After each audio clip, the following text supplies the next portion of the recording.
الحمد لله يا ابو، انت كيف حالك؟ ربيع، ربيع اخي، والله الحمد لله يسلم عليك. ايوه هذا الحين بيتخرج من المدرسة وان شاء الله بنحضر حفلة تخرج. اوه دكتور يابا، ولا تمشي. يوصل يابا يوصل. الله معك يابا، يلا مع السلامة.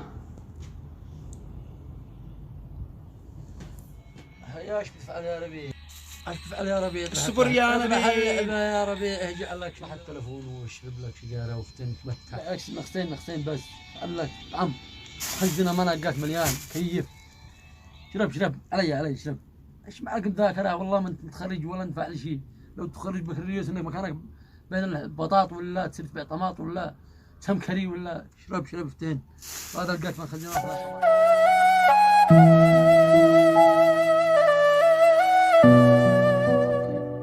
كبت خريج هواي وعشان تطلع. لا طبيعي يزيد في ألنخ سوا. شوف هكذا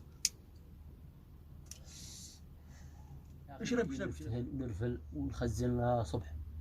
ها والمذاكرة خلك منها وما عليك ما حد يا اخي ماشي كيف اقول لك كيف ماشي علي كيف طعم يا اخي عجيد الحين يا اخي، اقسم بالله انا خايف القلقه.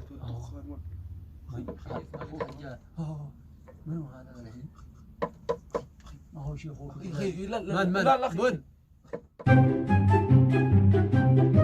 بون لحظة جاي ربيع. يا ابو ايش الشم هذا يا ربيع؟ ايش يا اخي؟ من بيشقر؟ ماشي حاجة. ذا كان الاولين ذي كانوا ما بش يا اخي ما شقرت. واحد صاحبه هذا من؟ يا عمر مالك صلى على النبي. هذا صاحبي من الجامعه. بعدين اي شم دخان؟ ما بشم دخان يا عمر اخي. صلى على النبي مالك ما بش والله ما بش. كيف ما بش دخان يا ربيع؟ وهذا اي شو هذا شم دخان ولا ايش ولا حريق؟ يتخلق لنا اخبال شمي حقين جيت من البلاد. ما بش يا عمر شم دخان بنقول لك. ما بش هذا صاحبي. اقسم بالله لو اعلم انك تشرب دخان ولا اشم هكذا. صاحبك هذا ما يطمن. تساير هذا النوع يا ربيع. وامس شفتك وانت مخزن واليوم اشوفك يعني وشم الدخان داخل الغرفة وانت مكني هذا صاحبي، هذا جاي ذاكر، هذا كذا. ليه حين الكذب؟ لا ما تعال تكذب على نفسك. وبي يتصل لي يقول لي كيف ربيع كيف هذا، وانا اقول له ربيع قدو بيتخرج، ربيع قدو كذا، ربيع قدو دكتور. وانت يعني لو يشوفك بالحالة هذه ما حد ينفعك يا ربيع. وهذا آخر كلام أقوله لك بيني وبينك، ولا تزيد تكلمني ولا أكلمك.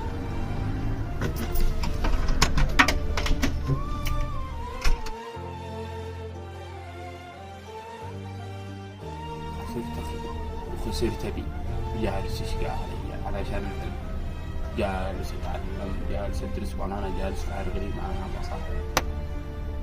يا رجال قد اخوك خارج يرجع لك على كأنك هذا وفتحين اخي مع الله والقاف موجود يلقاه كيف وينسى الهم. اخي قطع معرفه. اسالك بالله صاحبي ضيع والله. اسالك بالله قطع معرفه. هذا صح يا ربيع. الله عشان اخوك. شكرا.